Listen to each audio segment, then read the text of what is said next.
ओम गंग गणपतये नमो नमः। संस्कृत शिव पुराण रुद्र शिष्टाचार अध्याय 13 से 18। शिवा को अपनी मैल से गणेश को उत्पन्न उनके द्वारपाल पद पर नियुक्त करना। गणेश द्वारा शिव जी को रोके जाने पर शिवगणों के साथ भयंकर संग्राम। शिव जी के द्वारा गणेश का सिर छेदन। कुपित हुई शिवा की शक्तियों को उत्पन्न करना और उसके द्वारा प्रलय मचा जाना। देवताओं और ऋषियों स्तमन द्वारा पार्वती को प्रसन्न करना। उनके द्वारा पुत्र जिलाए जाने की बात कही जाने पर शिव जी के आज्ञा अनुसार हाथी का सिर लाया जाना और उसे गणेश के धड़ से जोड़कर उन्हें जीवित करना। सूर्य जी कहते हैं, तारिकारी कुमार को उत्तम और अद्भुत वृत्तांत सुनकर नारद जी को बड़ी प्रशंसा हुई। उन्होंने पुनः प्रेम पूर्वक ब्रह्मा जी से पूछा, देवोदेव, आप तो शिव संबंधी ज्ञान के अथाह सागर हैं। प्रजानाथ, मैंने स्वामी कार्तिकेय के सद्वृत्तांत को जो अमृत से भी उत्तम है सुन लिया। अब गणेश जी का उत्तम चरित्र सुनना चाहता हूँ। आप उनका जन्म वृत्तांत तथा दिव्य चरित्र जो संपूर्ण मंगलों के लिए भी मंगल स्वरूप है वर्णन कीजिए। सूर्य जी कहते हैं, महामुनि नारद का ऐसा वचन सुनकर ब्रह्मा जी का मन हर्ष से गदगद हो गया। वह शिव जी का स्मरण करके बोले।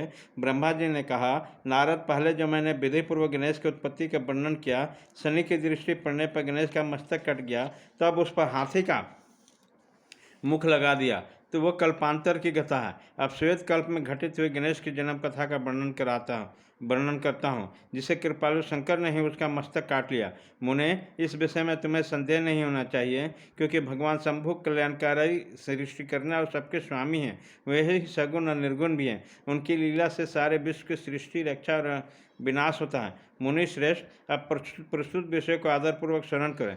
एक समय पार्वती जी के जया विजया नाम वाले सखिया के उनके पास आके विचार करने लगी। बोली, सखी, सभी गण रुद्र के हैं। नंदी भृंगी आदि जो हमारे हैं, वो भी शिव की आज्ञा के पालन में तत्पर रहते हैं। जो असंख्य प्रमथ गण हैं, उसमें भी हमारा कोई नहीं है। वह सभी शिव आज्ञा प्रायण होकर द्वार पर खड़े रहते हैं। यद्यपि वे सभी हमारे भी हैं, तथापि हमारा मन नहीं मिलता। अतः पाप रहित हैं, आपको भी हमारे लिए गण की रचना करनी चाहिए। ब्रह्मा जी कहते हैं, मुने, जब सखियों ने पार्वती जी को ऐसा सुंदर वचन कहा, तब उन्होंने ऐसा हितकर माना और वैसा करने का विचार किया। तदंतर किसी समय जब पार्वती जी स्नान कर रही थी, वो तब सदाशिव नंदी को डरा धमकाकर घर के भीतर चले आए। शंकर को आते देखकर स्नान करते जगत जननी पार्वती उठकर खड़ी हो गई।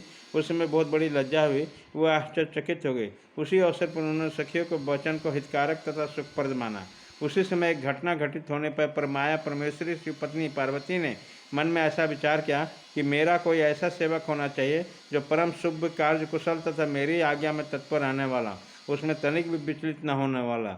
यह विचार कर पार्वती देवी ने अपने शरीर के मैल से एक ऐसे चेतन पुरुष का निर्माण किया जो संपूर्ण शुभ लक्षणों से युक्त था। उसके सभी अंग सुंदर दोष रहित थे।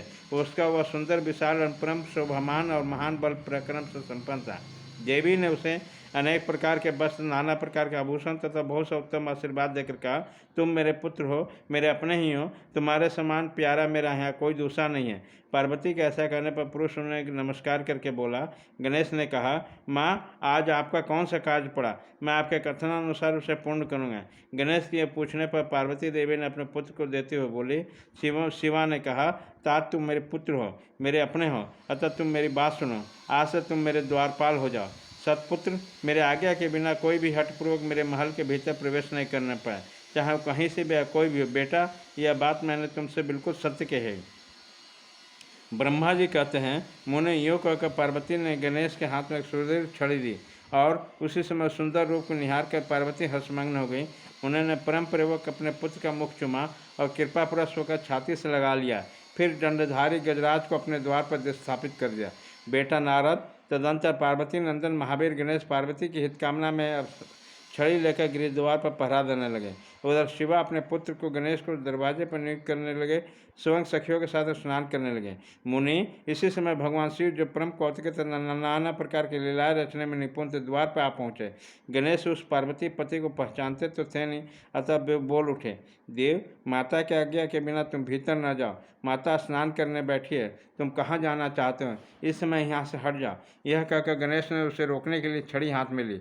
उन्हें ऐसा देखकर कहा। शिव जी बोले, मूर्ख, तू किसे रोक रहा? दुर्बुद्धे, क्या तू मुझे नहीं जानता? मैं शिव का अतिरिक्त और कोई नहीं हूँ। फिर महेश्वर गण के समझाने हटाने के लिए हुआ है। तब गणेश ने बोला, सुनो, हम प्रमुख शिव गण ही द्वारपाल हैं और सर्वव्यापी भगवान शंकर की आज्ञा से तुम्हें हटाने के लिए यहाँ हैं। तुमने भी गन समझकर हम लोगों ने मारा नहीं, अन्यथा तुम कब के मारे गए रहते। अब कुशल इसी में तुम स्वतः ही दूर हट जाओ, क्यों व्यर्थ अपनी मृत्यु बुला रहे। ब्रह्मा जी कहते हैं, मुने यूँ कहे जाने पर भी गिरजानंदन गणेश निर्भय ही बने रहे। उन्होंने शिवगणों को फटकारा और दरवाजे पर नहीं छोड़ा। तब उन सभी शिवगणों ने शिव जी के पास जाकर सारा वृत्तांत सुनाया। मुने उसकी सब बातें सुनकर संसार के गति स्वरूप अद्भुत लीला बिहारी महेश्वर अपने उन गणों को डांट कर कहने लगे। महेश्वर ने कहा, गणों यह कौन है जो इतना उच्छृंखल होकर शत्रु की भांति बकबक कर रहा है। इस नवीन द्वारपाल को दूर भगा दो। तुम लोग नपुंसक की तरह खड़े होकर वृत्तांत मुझे क्यों सुना रहे हो। विचित्र लीला रचने वाले अपने स्वामी शंकर के कहने पर गण पुनः वहीं लौट आए। तदंतर गणेश द्वारा पुनः रोके जाने पर शिवाजी ने गणों की आज्ञा दी, तुम पता लगाओ यह कौन है और क्यों ऐसा कर रहा है। गणों ने पता लगाया तो बताया कि यह श्री गिरजा के पुत्र तथा द्वारपाल के रूप में बैठे हैं। तब लीला रूपी शंकर ने विचित्र लीला करनी चाहिए और अपने गर्भों को गणों को भी गर्भों को दलित करना चाहा। इसलिए गणों तथा देवताओं को बुलाकर गणेश जी से भीष्म युद्ध करवाया, पर कोई भी गणेश जी को पराजित न कर पाया। तब स्वयं शूलमणि परमेश्वर आए। गणेश जी ने माता के चरणों का स्मरण किया। तब शक्ति ने उन्हें बल प्रदान किया। सब देवता शिव जी के पक्ष में आ गए। घोर युद्ध हुआ। अंतोगत्वा स्वयं शूलपनि महेश्वर ने आकर त्रिशूल से गणेश जी का सिर काट लिया।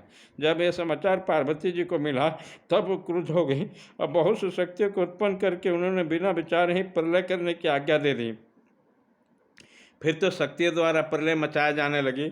उन शक्तियों को जलमन तेज सभी दिशाओं का दग्ध किए डालता था, जिसे देखकर वो शिवगण भयभीत होकर जाकर खड़े हो गए, भाग कर दूर खड़े गए। मुने इसी समय दिव्य दर्शन नारद वहाँ पहुँचे। तो तुम्हारा वहाँ आने का प्राय देवगणों को सुख पहुँचाता था। तब तुमने मुझे देवताओं से शंकर को प्रणाम करके कहा, इस विषय में सबको मिलकर विचार करना चाहिए। तब वो सभी देवता तुम महामना के साथ सलाह करके करने लगे इस दुख का शमन कैसे होता है। फिर उन्होंने निश्चय किया कि जब तक गिरजा देवी कृपा नहीं करेगी तब तक सुख नहीं प्राप्त होगा, अतः इस विषय में और विचार करना व्यर्थ है। ऐसी धारणा करके तुम्हारे सकृत सभी देवता और ऋषि भगवती शिवा के निकट गए और क्रोध की शांति के लिए उन्हें प्रसन्न करने लगे। उन्हें प्रेमपूर्वक द्वारा प्रसन्न करते हुए अनेक स्तोत्र द्वारा उनकी स्तुति करके बारंबार चरणों से अभिवादन किया। फिर देवगण की आज्ञा से ऋषि बोले, भाग एक खत्म।